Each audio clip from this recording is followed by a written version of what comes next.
Hello students, welcome back. So now we'll be discussing the concept of direction cosines and direction ratios.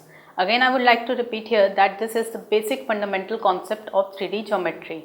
Direction cosines are also known as DCs, and similarly direction ratios may also be termed as DRs. So now when we discuss this, you'll get to know that the most usual notation that is used for direction cosines is LMN. And we shall also discuss that while direction cosines can be only two, that is LMN or minus L minus M minus N, the direction ratios can be infinite. So let's begin. Okay, so the next topic that we have is the DCs, direction cosines of a line, or the DCs. So now direction cosines of a line is in fact a very fundamental topic of 3D geometry, and until and unless you understand what we mean by direction cosines, you won't be able to solve out your questions on 3D. So it is also abbreviated as DCs, right? So if alpha, beta, gamma are the angles which vector A, which is a1i plus a2j plus a3k, makes with positive direction of xyz axis respectively, then alpha, beta, gamma are called the direction angles. So if a vector makes alpha, beta, gamma as its angles with the positive direction of x, y, z axis, then these are called the direction angles, and their cosines cos alpha, cos beta, cos gamma are called the direction cosines of vector and are generally denoted by LMN. Now LMN is the most commonly used notation for direction cosines, right? So in 3D geometry, when we write LMN, that would mean direction cosines, where L is cos alpha, M is cos beta, and N is cos gamma. So mostly it would be mentioned that LMN are the DCs, and then you would assume that if L is a DC, LMN are DCs, that means L is cos alpha, M is cos beta, and N is cos gamma. Now we have certain important points.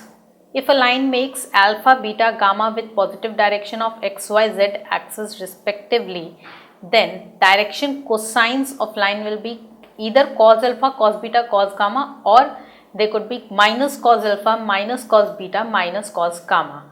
So if alpha, beta, gamma are the direction angles, then you can have the DCs as cos alpha, cos beta, cos gamma, or minus cos alpha, minus cos beta, minus cos gamma. A unit vector along the line whose direction cosines are cos alpha, cos beta, cos gamma can be written as cos alpha I cap plus cos beta j cap plus cos gamma k cap. Now this is extremely important. Just remember this fact that cos square alpha plus cos square beta plus cos square gamma is always equal to 1.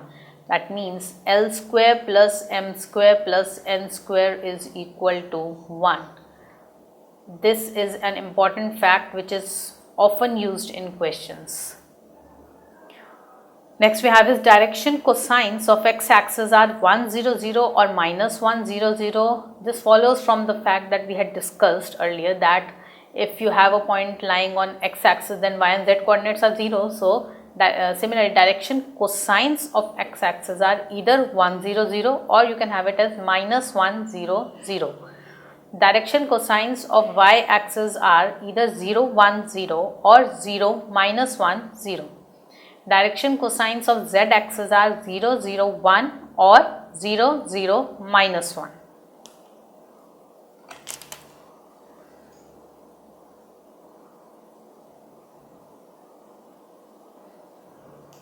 Now next that we have is direction ratios. Now as we discussed direction cosines, similarly we have direction ratios, and direction ratios are also equally important. You have it, direction ratios we call it as DRs, right? Like we had DCs, now we have DRs.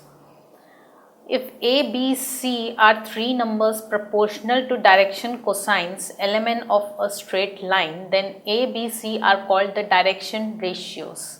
So if L, M, N are given to be direction cosines of a straight line, then the numbers, three numbers A, B, C proportional to DCs are called as DRs. So that basically means that DRs are the numbers proportional to your DCs. Now how do we get L equal to plus minus A by under root of A square plus B square plus C square? See, we are saying these are the numbers, ABC are the numbers proportional to DC. So we have L by A is M by B is N by C, say I take it as lambda. So this would give me L is A lambda, M is B lambda and N is C lambda, right? So now we know that L square plus M square plus N square is 1. We have just now discussed. So this would imply A square lambda square plus B square lambda square plus C square lambda square is 1.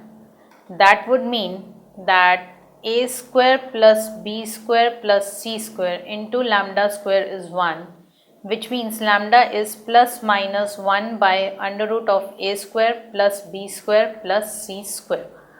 Now lambda is plus minus 1 by under root of A square plus B square plus C square. So and my L was A lambda, so this implies L is A lambda, so it becomes plus minus A by under root of A square plus B square plus C square, which is the first one. Similarly, M was B lambda, so M becomes plus minus B by under root of A square plus B square plus C square, and N was C lambda, so it becomes plus minus C by under root of A square plus B square plus C square. So this is how we get the values of LMN in form of ABC. Now we have certain important points on DRs. Direction ratios of a line are not unique. Now this is again an important point, but in fact they can be infinite in number, whereas a line can have only two DCs, that is either LMN or negative of L, negative M and negative N. So this is an important point. A vector along the line with DRs ABC can be quite obvious, AI plus BJ plus CK. Direction ratios of a line joining two points A and B are proportional to, just remember this, it is proportional to x2 minus x1, y2 minus y1, z2 minus z1. DRs of a line joining two points AB are proportional to this, where the coordinates of A and B are obviously x1, y1, z1 and x2, y2, z2.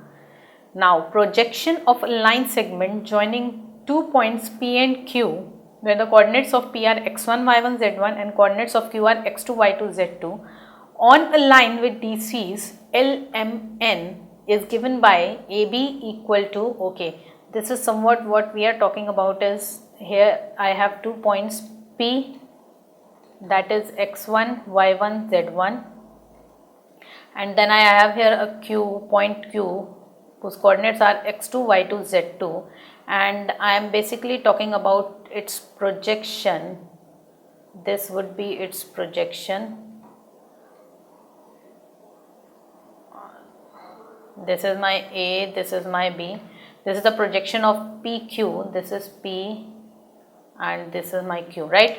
So I am talking about the projection of a line segment joining these 2 points on a line with DCs LMN, right? So this I can take it as Li plus Mj plus Nk. So this is what I am talking about. This projection AB would be magnitude mod of L x2 minus x1 plus M y2 minus y1 plus N z2 minus z1. So this is the projection of these the line joining these 2 points on this line.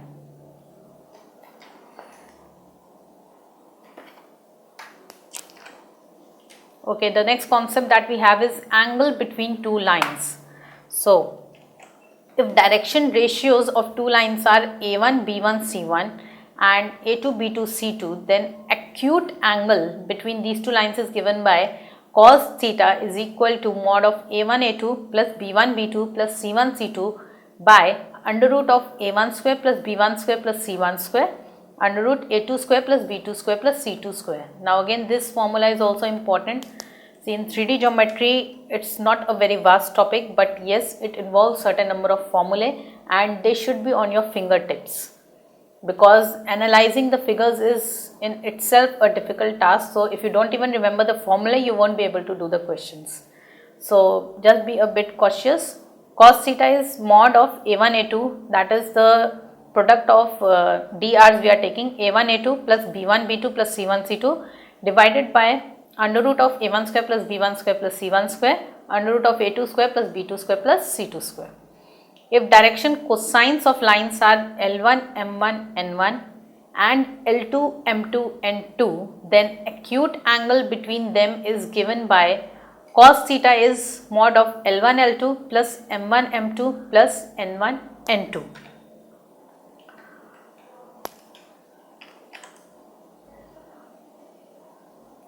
Now we have certain important points. If lines are perpendiculars, that is vectors along them are also perpendicular. So in that case you will have a1 a2 plus b1 b2 plus c1 c2 would be 0.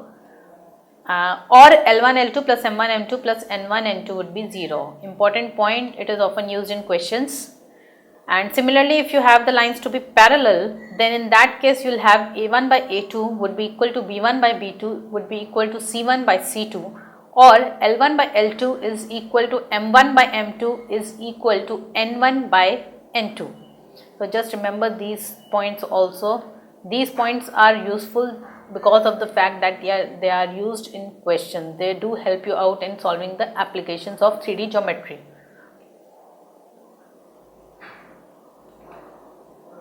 Now we have an example, and now you will be able to understand the concepts more clearly. Find the DCs of two lines which are connected by the relations L minus 5m plus 3n is 0 and 7l square plus 5m square minus 3n square is 0.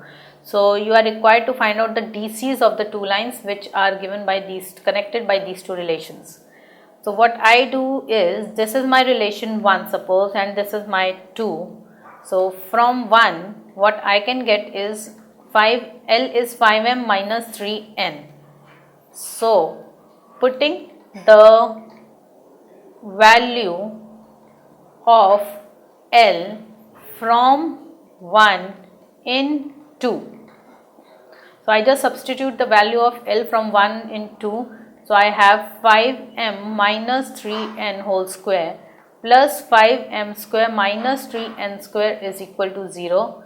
Solving this, I get 2m minus n into 3m. You can just solve it out, open the bracket, apply the formula a minus b whole square, and you will get a term of this form, right? This gives me m by n is half or 2 by 3. So m by n is either half or m by n is 2 by 3. Now let me take case 1 that m by n is half. So if I have m by n as half, then m by n is half. This implies n is 2m, which implies L was 5m minus 3n. So it becomes 5m minus 3n becomes 6m. So we have it as minus m. So we have m by n is half and L by m becomes minus 1. Which implies L by minus 1 is m by 1 is n by 2, or L by minus 1 is m by 1 is n by 2 is, you can write it as L square plus m square plus n square, right, divided by under root of minus 1 square plus 1 square plus 2 square. So this is how you are going to solve out the questions based on DCs. So now L square plus m square plus n square we know is 1. So by under root I get 6. This gives me DCs of one line are minus 1 by root 6, 1 by root 6, 2 by root 6. Because L is minus 1 by root 6, then I have m is 1 by root 6 and n becomes 2 by root 6.